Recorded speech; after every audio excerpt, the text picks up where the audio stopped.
Board परीक्षा के लिए हम सभी अपने अपने तरीके से मेहनत करते हैं और हम बोर्ड परीक्षा में अपना बेस्ट देना चाहते हैं। यह जानते हैं हम कि जो हम बोर्ड एग्जाम में नंबर पाएंगे वह जीवन भर हमारे साथ रहने वाले हैं।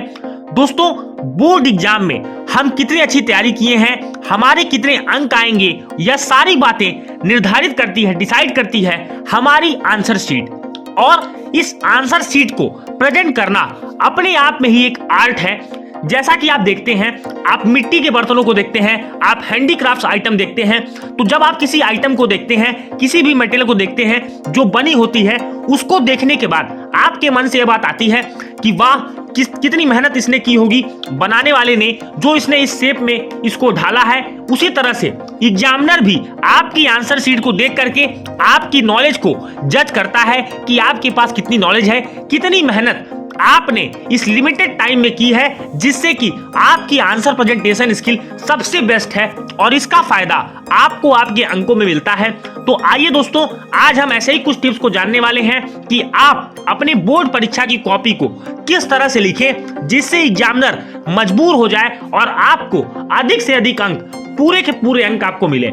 देखिए, बोर्ड एग्जाम में नॉलेज एक बहुत ही इंपॉर्टेंट चीज है, लेकिन नॉलेज के बाद जो सबसे इंपॉर्टेंट चीज है वह यह है कि आप अपने नॉलेज को अपनी आंसर शीट पर किस तरह प्रेजेंट करते हैं। क्योंकि देखिए, बहुत सारे ऐसे बच्चे होते हैं जिनको बहुत ज्यादा नॉलेज होता है, लेकिन वह प्रेजेंटेशन स्किल के कारण मात खा जाते हैं और अपनी समझी हुई चीजों को पेपर पर प्रेजेंट नहीं कर पाते। सबसे पहले जो आपको काम करना है वह यह है कि जब आपके पास आपकी आंसर शीट आए तो आपका स्टार्टिंग पॉइंट, आपकी जो OMR होगी, जहां पर आप डिटेल भरते हैं, उस डिटेल को ही आप बहुत केयरफुली भरें, सही तरीके से भरें। कहने का मतलब, जो भी चीजें आपसे पूछी जाती हैं वहां पर रोल नंबर, ये सारी जो डिटेल्स आपसे पूछी गई हैं, उन डिटेल्स को, रोल नंबर, सब्जेक्ट, डेट, ये सारी चीजें बहुत एक्यूरेटली और एग्जैक्टली और सफाई के साथ भरें। इसके बाद आपके पास दूसरी अपॉर्चुनिटी आती है, वो आती है आपका रीडिंग टाइम। आपको कैसा अप्रोच लगाना है, किस तरह से आपको पेपर को अटेम्प्ट करना है, ये आपके जो 15 मिनट आपको रीडिंग टाइम मिलते हैं, वहां से आपको पता लगता है कि किस क्वेश्चन से आप स्टार्ट करोगे, क्या आपका सीक्वेंस रहेगा और कहां पर अपने पेपर को आप खत्म करोगे। तो सबसे पहले अपने रीडिंग टाइम का बहुत ज्यादा इस्तेमाल करें।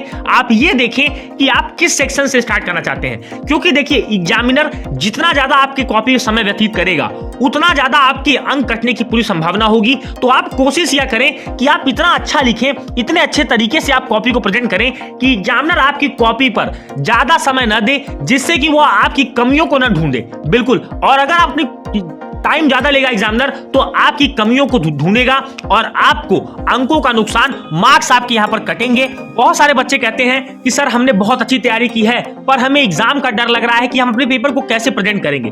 तो देखिए, उसका एक ही तरीका है, वो आपको अपने डेली लाइफ में लाना होगा। वो आपको अपने स्कूल के दिनों में, जब भी आप अपने स्कूल के टाइम चल रहे हैं, तो आपको दिन लाना होगा। आपको करना यह होगा, जो भी आप पढ़ें, जिसे भी आप याद करें, उसे आप लिखने का प्रयास करें। ज्यादा लोग क्या करते हैं, रट लेते हैं, वो सोचते हैं कि मेरा तैयार हो गया है। और बोर्ड एग्जाम में कमाल कौन करता है, जो लिखते लिखते इतनी प्रैक्टिस बना लेता है, उसको पता होता है कि मुझे अपने आंसर को कैसे शुरू करना है। आपसे बार बार कहा जाता है, आपसे हर यूट्यूबर कहता होगा, आपके हर टीचर कहते हैं कि बोर्ड एग्जाम में first impression is the last impression. ये एक ऐसी लाइन है जो आपको याद होनी चाहिए। दोस्तों देखिए, हम कितना जानते हैं, यह हमारा टीचर हमें क्योंकि बाई फेस नहीं जानता, बोर्ड का टीचर यह भी नहीं जानता कि आपका क्या नाम है, वो केवल आपकी कॉपी चेक किया जाता है, उस कॉपी की भी कोडिंग हो जाती है। तो जो आप पेपर में लिखते हैं, उसी के दम पर आपको वो नंबर मिलते हैं। तो सबसे पहले, अगर आपको अपनी हैंडराइटिंग सुधारनी है, क्लियरनेस और नीटनेस अगर आपको लानी है अपनी कॉपी में, तो इसके लिए आपको यही करना होगा। जो भी आप याद करें, उसे लिख कर याद करें, और आप देखोगे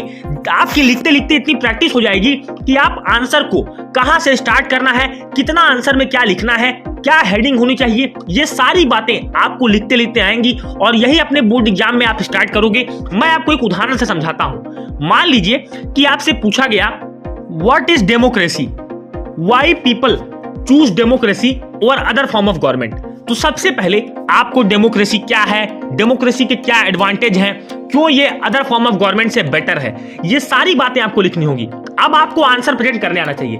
सबसे पहले आपने हेडिंग डाली डेमोक्रेसी, तो आपको डेमोक्रेसी की डिफिनीशन लिखनी है और कोशिश करें कि एक या उससे अधिक डिफिनीशन आप लिखें और आंसर को पॉइंट वाइज लिखें, क्योंकि सोशल साइंस में एसएसटी में जब हम आंसर लिखते हैं तो उसके क्वेश्चंस के आंसर और सब्जेक्ट के कंपैरिजन में काफी लंबे होते हैं। तो टीचर का इंटरेस्ट बनाए रखने के लिए आपको सटीक और पॉइंट वाइज लिखने का प्रयास करना है। ऐसा नहीं करना कि आपने पैराग्राफ वाइज आंसर लिख दिया और आप के आंसर को कोई पढ़ने वाला नहीं है, तो इसलिए आप आंसर को पॉइंट वाइज लिखें।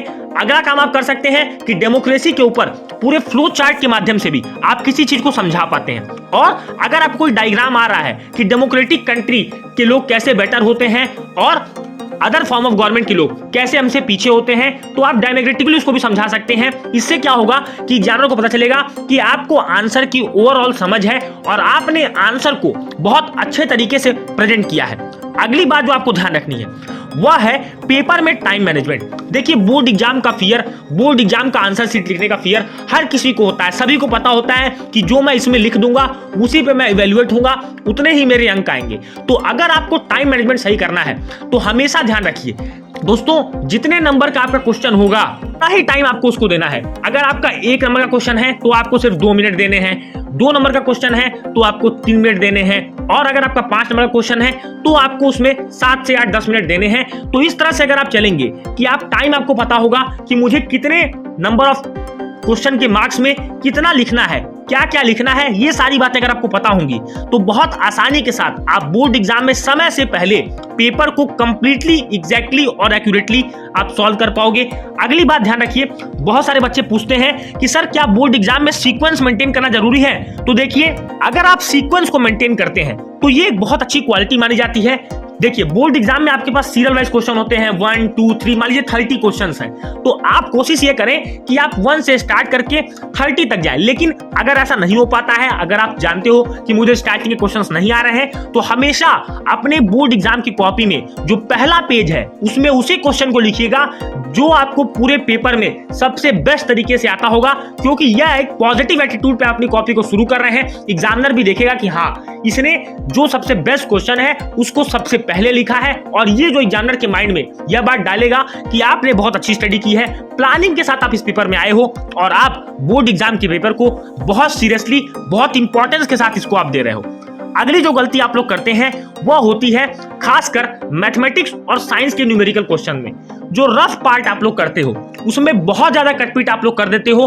कई बार तो क्या होता है कि उसको ढकने के चक्कर में बहुत सारे लोग उस पर काफी बार पेन चला देते हैं। इससे जो आपकी पीछे वाला पेज होता है कॉपी का, उसमें भी आपकी पेन पूरी छपी होती है। ऐसा ना करें, एक सिंपल सा क्रॉस, एक सिंपल सा कट लगाने के बाद आपको आगे बढ़ जाना है। ज्यादा कटपीट, एग्जामिनर का ध्यान वहां जाना ही नहीं चाहिए। इस तरह से पेपर को प्रेजेंट करिएगा कि एग्जामिनर का ध्यान आपके रफ एरिया पर, रफ पार्ट पर जाना ही नहीं चाहिए।